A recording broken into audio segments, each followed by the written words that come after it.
I'm afraid no. Still ahead, reading between the lines of South Park. It's just that now he's more like a tomato.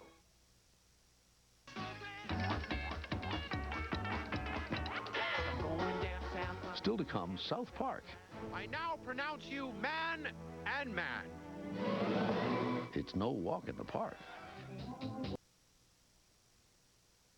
It's Sunday morning on CBS, and here again is Charles Osgood. From its debut in 1997, the animated series South Park has been winning the adoration of America's youth, not to mention the wrath of many outraged parents. After 9 years, the program is almost as old as its foul-mouthed child characters. And, Serena Altschul tells us, more popular than ever. First, fair warning. If you're easily offended, stop watching. Is there anything that's just you won't touch? Anything that you just set aside, like we just won't go there? No.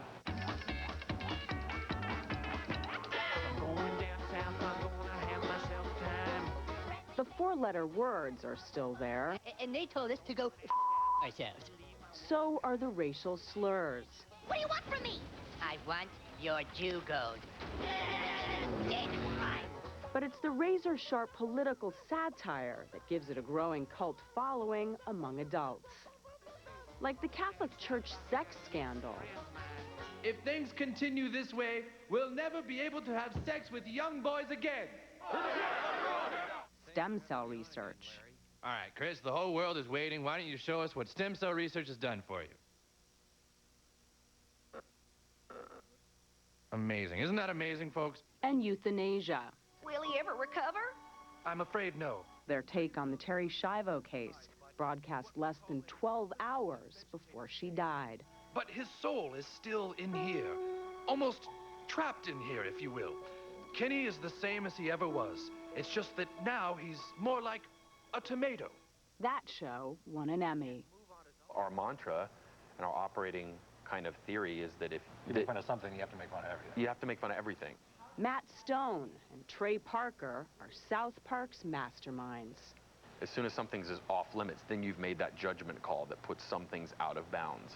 And so for us, it's been just, you know, do everything. So the only things we haven't done is Nation of Islam and Scientology. No longer true, and now notorious. The cruisers then took the frozen alien bodies to our planet, Earth.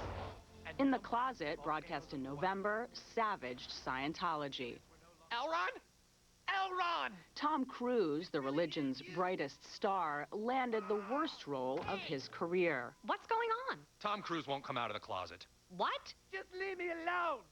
Even ex-wife Nicole Kidman had a cameo. I'm not going to think any differently of you. Katie's not going to think any differently of you. You don't need to be in that closet anymore, Tom. What happened next made news. First, Isaac Hayes, the voice of Chef and himself a Scientologist, quit the show in protest. Hello, I'm Dr. Neeland. What can I do for you today? Hi, our friend has been brainwashed by some fruity little club.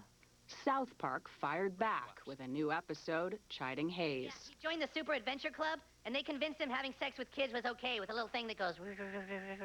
The press had a second field day when the rerun of the Scientology show was pulled at the last second. Reporters speculated that Viacom, which owns both Comedy Central, which carries South Park, and Paramount Pictures, refused to repeat the broadcast for fear that an angry Cruise wouldn't promote Paramount's Mission Impossible 3. I'm not the reincarnation of L. Ron Hubbard.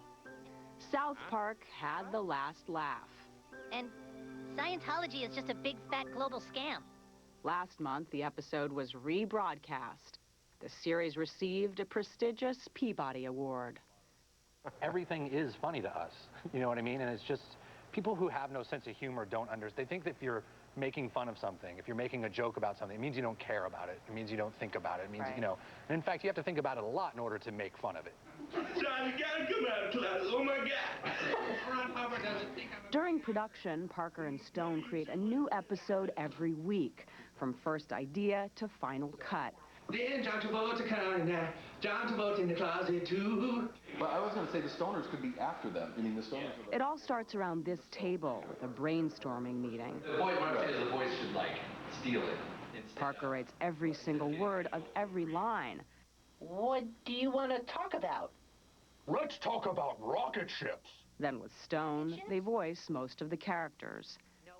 Despite what you think, making comedy isn't all fun. I see you're self-medicating with Dayquil. You know, this is great. This is great, actually, because, you know, I haven't been in here since Tuesday nights are our horrible nights, right? Where we're here till 10 in the morning, and we always think we're never going to make the show. So it's always Vicks Dayquil that I'm seriously chugging, not because I'm sick, but because it keeps you awake.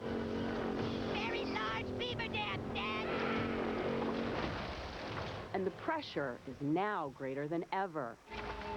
Because more and more viewers expect the show to be not just cute, but cutting edge.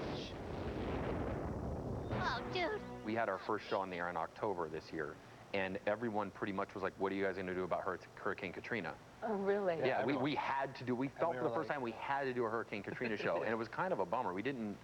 It wasn't a near as enjoyable experience as being kind of like the unexpectedness of it. Hello? And we ended up doing something I think turned out really good. We'd like to be rescued, please. But it wasn't as fun as it would be without that expectation. Earlier today, a break in the beaver dam which protected the town broke open, trapping people in their houses and destroying their lives.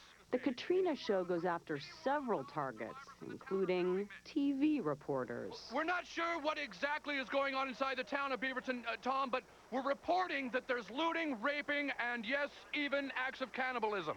My God, you've actually seen people looting, raping, and eating each other. No, we haven't actually seen it, Tom. We're just reporting it. And environmentalists get lampooned for turning an accident into their cause. And if global warming has in fact already caused the Beaverton flood, then this is only the beginning. Oh, Jesus! Here it comes! Global warming! Now, a lot of the themes of the show are surprisingly right of center, and some conservatives have picked up on that. Brian Anderson is author of South Park Conservatives. What makes them different, and this is why I think a lot of conservatives do like South Park, is that they don't just go after the right, as topical comedy has done for decades. They also make fun of liberals and liberal positions, and do so with particular venom. Do you like sticking it to the conservatives or the liberals better? Lately, liberals are more fun to literally liberals, because it's just like when you stick it to someone and they laugh, or they're expecting it. But liberals are looking more fun now because there's like, hey, liberals get so mad. Joke on us. Don't joke on us. Joke's not on us. Cool. You know, that's when you get Sean Penn going, how dare you? I'm Barbara Streisand. So? Hollywood actors taking political positions get roasted regularly. So I'm a very famous and very important individual. We will persuade everyone to drive hybrid cars and stop smoking. In their feature film called Team America, made with puppets, a whole cast of celebrities is ridiculed. As actors, it is our responsibility to read the newspapers and then say what we read on television like it's our own opinion. Sean Penn gave the movie 0 stars. The only person that's ever told us we shouldn't have the freedom of speech is Sean Penn. Is that right? Yeah, I mean, basically, he wrote the letter saying, you shouldn't say this. You should not be saying this because there's an election coming up. His letter was basically saying, how dare you put this movie out and say these things when it could get George Bush reelected? It's like, well, what if we want George Bush to be reelected? You know, or what? And who cares? You're Sean Penn. Frosty killed Kitty, dude! Stone and Parker have been disrespectful from the beginning when they met as undergraduates at the University of Colorado. Their first animated project, a little short called The Spirit of Christmas, that had little boys in with Frosty the Snowman coming to life and trying to kill them. The South Park studio is now in Los Angeles, where the small staff is filled with old friends. about 3 days to finish a script for us, for our department. For the whole script? Yeah. Adrian Beard supervises the art department. He's also the voice of South Park's only black kid, named Token. How do you know? None of us have ever had any drugs before. It's such a fun job. Right. Like we were joking the other day that in high school, I'd get busted for doing what I'm doing right now. Right. And I'd get sent to the office for making fun of Tom Cruise or making fun of the teacher. But now you're getting paid to do it. I now pronounce you man and man. And making fun best describes the true politics of South Park, the team and its two creators. If it's funny, it's fair game. We're very middle of the road, middle ground people. So it was just that no one can figure out, there is a disconnect between how do you do something that's counterculture and also not exclusively liberal. And people just can't figure it out. Their brains just short out. Their new season begins in October. Matt Stone and Trey Parker are already contracted to do 3 more years. People were saying, oh, now you guys should move on. Leave South Park, let other people run it. Now you guys go create other shows, and and we were like, why would we leave this show where we can do absolutely whatever we want and nobody messes with us? Down South Park, meets friends of mine.